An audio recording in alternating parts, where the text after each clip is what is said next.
Les contrats de financement et les contrats de sûreté, voilà donc deux éléments clés de la structuration de projets bancables, deux éléments donc de la structuration de projets bancables. Et pour en saisir les enjeux, l'Union nationale d'appui au partenariat public-privé forme les cadres de l'administration pour une meilleure maîtrise des procédures complexes.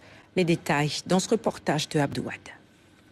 Au cœur de la stratégie nationale de développement 2025-2029, les partenariats publics-privés constituent un puissant moteur de mobilisation des investissements. C'est dans ce cadre que l'UNAP a initié cet atelier de formation sur les contrats de financement et les contrats de sûreté, deux éléments essentiels à la structuration de projets bancables. Le contrat de financement, c'est la chose la plus importante dans le cadre d'un projet. C'est quelle est la structuration financière qui fera en sorte qu'on va s'assurer qu'il y a la soutenabilité de la dette et que les parties prenantes impliqués dans ce domaine pourront chacune, en ce qui la concerne, assurer leurs devoirs. Si c'est l'État, est-ce que l'État pourra financer et payer la dette qui a été contractée?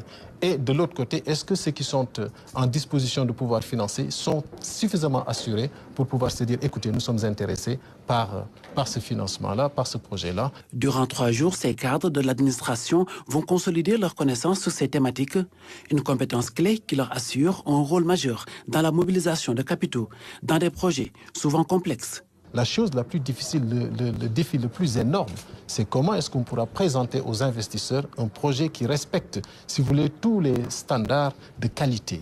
Et si c'est le cas, je crois que ce sera très facile de trouver les financements, d'autant plus que nos partenaires financiers sont prêts à nous accompagner. Une bonne compréhension de tous ces mécanismes renforce la crédibilité des projets auprès des établissements financiers grâce à un capital humain prêt à défendre les intérêts de l'État. Les investisseurs privés ne sont pas des philanthropes. Et les contrats de transaction sont des contrats relativement complexes qui nécessitent des expertises dont nous ne sommes pas tous dotés.